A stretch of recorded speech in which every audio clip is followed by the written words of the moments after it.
Carnotaurus sastrae's tiny teeth contradict its apex predator status, presenting a major scientific paradox regarding its hunting strategy.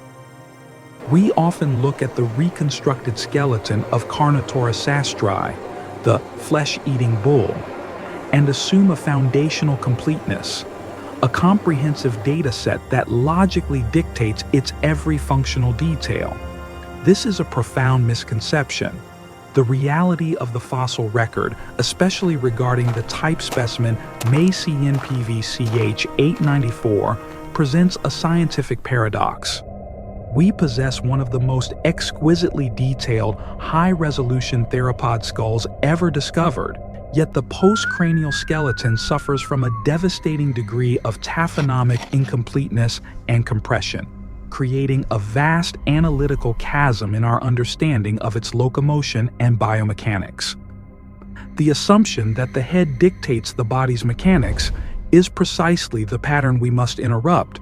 The truth is that while the skull offers tantalizing, if cryptic data points, from the diminutive teeth to the bizarre forward-projecting horns, the engine of the Carnotaurus, its massive locomotive apparatus, is built upon a foundation of missing data. This is not a case of slightly degraded bones. It is a case where the sedimentary history, or taphonomy, has left entire functional units fragmented, disarticulated, or lost to erosion.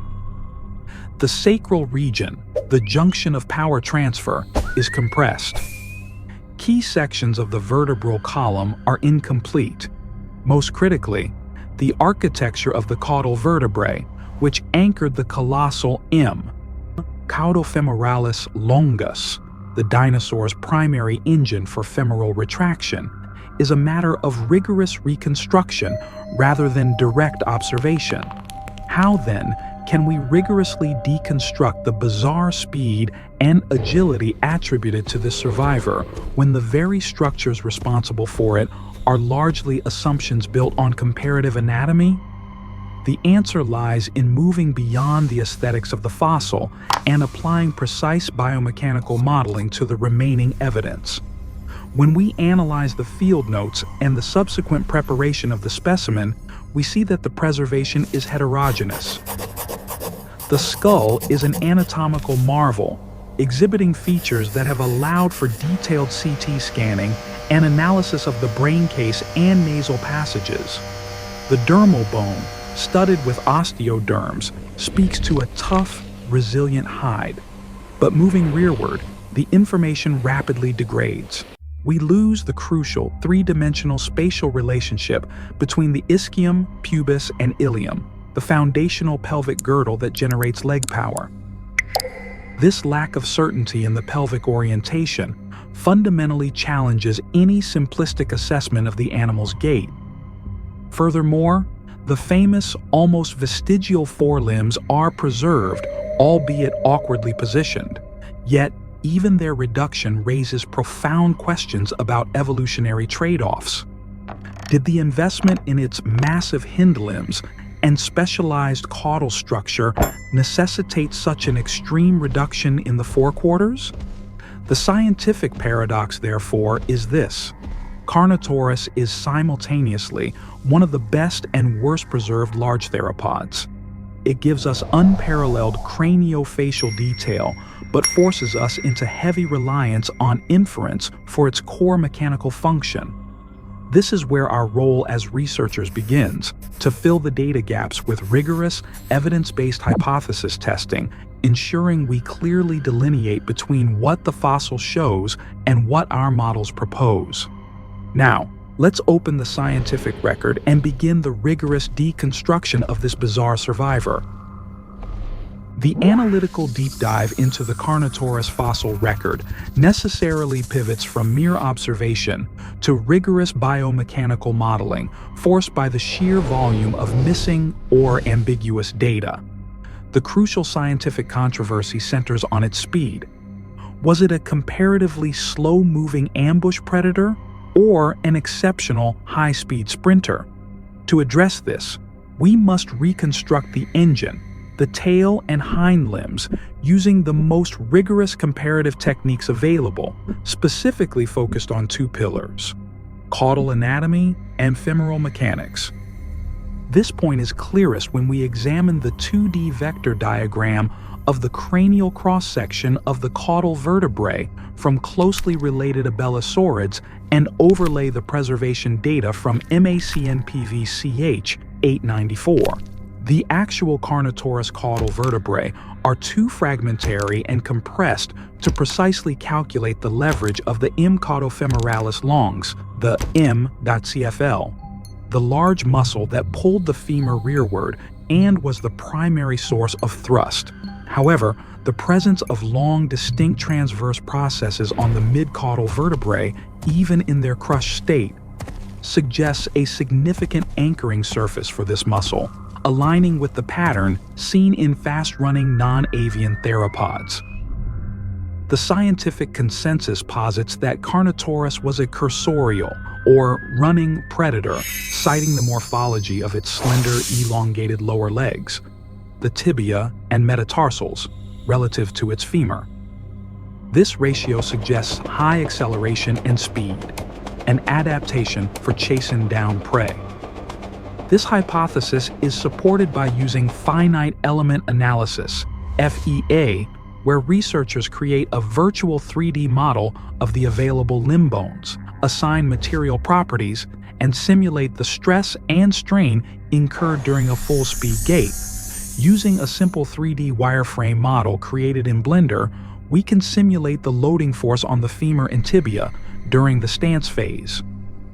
The FEA models repeatedly demonstrate that the hind limb structure is sufficiently robust to handle the forces of high-speed running, particularly the compressive forces across the tibial condyles. However, the leading competing hypothesis challenges this cursorial consensus by focusing on the incomplete caudal data. This hypothesis, sometimes termed the ambush model, argues that without direct evidence of the hyper-developed MCFL attachment sites, the lateral processes and chevrons on the tail, we cannot assume the extreme power output required for a true sprint. Researchers supporting this model suggest that the tail's mass was necessary for counterbalancing the animal's weight, but not necessarily for sustained high-velocity thrust, making it a predator reliant on short, explosive bursts of speed rather than a prolonged chase. They point to the relative shortness of the femur, the upper leg bone compared to the entire leg, which, while still good for running, may prioritize power over top-end speed. The most rigorous attempt to bridge this gap comes through integrating the fossil's proportions with extant phylogenetic bracketing, analyzing the mechanics of modern fast-running animals like ostriches and specialized crocodilians, and scaling their muscle-to-bone ratios.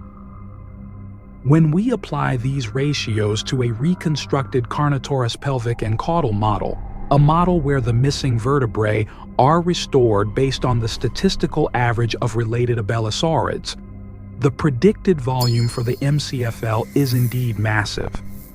Visualizing the deep muscle scars, the trochanters, on the femoral head, particularly the fourth trochanter, in a rendered CT scan, highlights the massive size of the MCFL insertion site.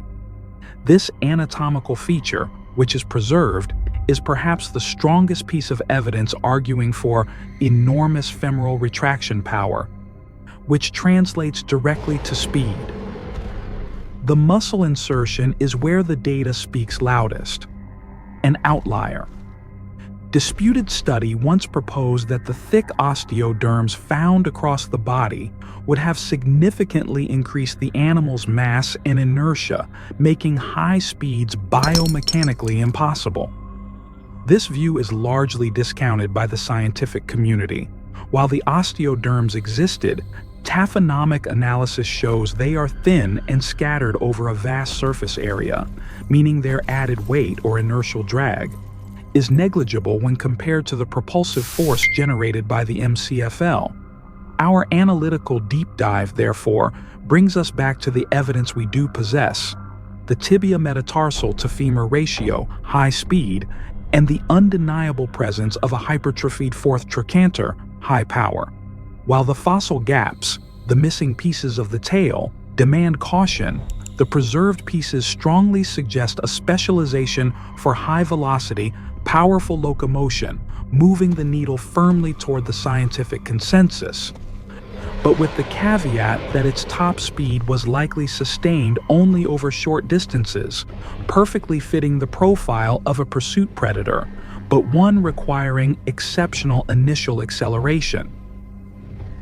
The synthesis and verdict for Carnotaurus demands that we move past the limitations imposed by its taphonomy, the fossil gaps, and forge a holistic conclusion based on the convergence of the strongest preserved anatomical data and the most rigorous biomechanical modeling. The scientific verdict is one of specialization. A creature whose postcranial architecture, despite its partial preservation, points toward a unique niche as a powerful, rapid accelerating predator, distinct from the generally more robust, lower-running Tyrannosauridae.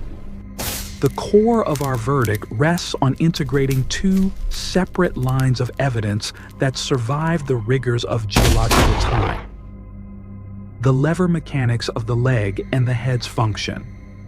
We established that the preserved fourth trochanter on the femur provides undeniable direct evidence of a massive insertion point for the M. caudifemoralis longus, the MCFL. This is the primary mechanical signature of a powerful runner.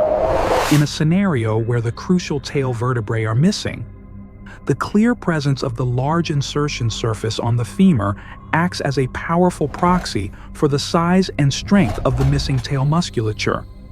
This preserved evidence effectively elevates the scientific consensus, the cursorial model, above the ambush model that relied too heavily on the absence of the tail structure.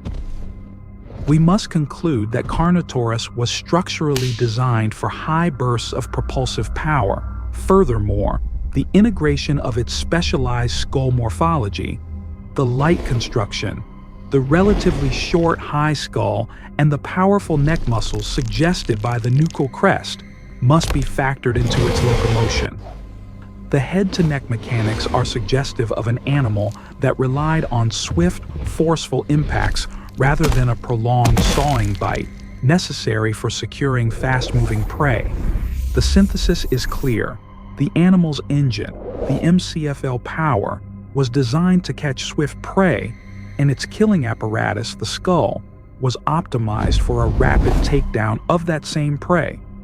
There is a complete synergy between the assumed mechanics of the body and the established mechanics of the head. Our final verdict, therefore, is that the Carnotaurus was a hyper-specialized cursorial abelisaurid. The necessary assumptions made in its reconstruction, filling the gaps in the caudal vertebrae, are strongly validated by the preserved femoral anatomy and the logic of the craniocervical complex. This analysis confirms that the animal was capable of powerful acceleration and high speeds, likely used in short, explosive chases to run down specific, moderately sized prey. The gaps in the fossil record, once viewed as an analytical obstacle, become an intellectual opportunity, allowing us to test the consistency of our biomechanical models against the partial, yet exquisitely preserved, fragments of the animal's locomotive core. It is the successful convergence of comparative anatomy and finite element analysis that allows us to render a confident verdict where the initial taphonomic record provided only ambiguity. This rigorous process elevates the reconstruction from an artistic interpretation to a data-driven hypothesis. The continued, meticulous deconstruction of bizarre survivors like Carnotaurus demonstrates the scientific truth that every fossil gap is simply a challenge, not a dead end. We use the language of mechanics and the rigor of modeling to complete the biological story that time and geology attempted to erase, constantly refining the dynamic mechanics of life based on static stone. If you wish to download the 3D analytical model of the femur and the associated research notes, links to the STL files and our full biomechanical papers are provided below. What is your hypothesis regarding the maximum sustained running speed this engine could achieve?